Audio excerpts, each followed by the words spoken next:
Meanwhile, the United Nations Refugee Agency says the number of Ukrainians displaced by fighting is growing. They estimate that 66,000 Eastern Ukrainians have fled the fighting.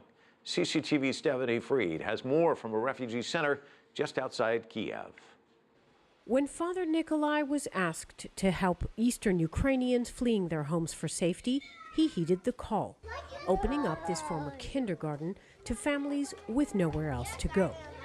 Today, there are 168 people living here. 55 are children. With fighting between militia and Ukraine's army ongoing in the east, more are expected to arrive in the coming days and weeks.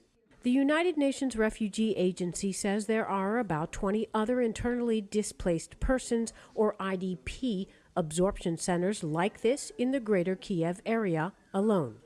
Centers rely on local community members to donate food, clothing, toiletries, and toys. Food is in short supply, and space is a luxury.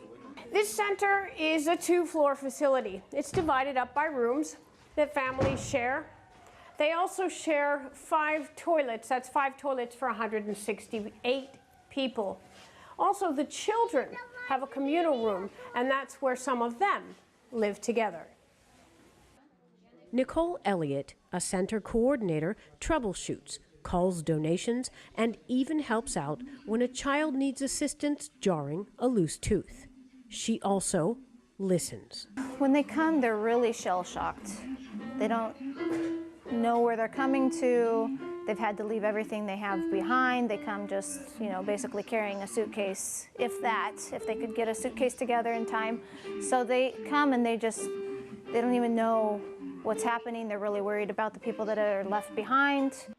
Evgeny brought his wife Olga and 4-year-old son Danila here from Donetsk in May. A pro-Ukrainian activist, he fled after pro-independence militia showed up at Danila's kindergarten class, threatening to burn down the family's home if Evgeny didn't change his political ways. The family says they will return to Donetsk when the militia leaves.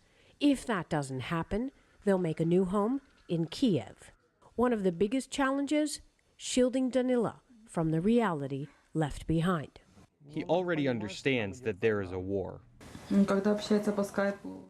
When he talks to his grandma on Skype, he tells her, "Babushka, there's a war there. Save yourself." At his young age, he already understands the meaning of war.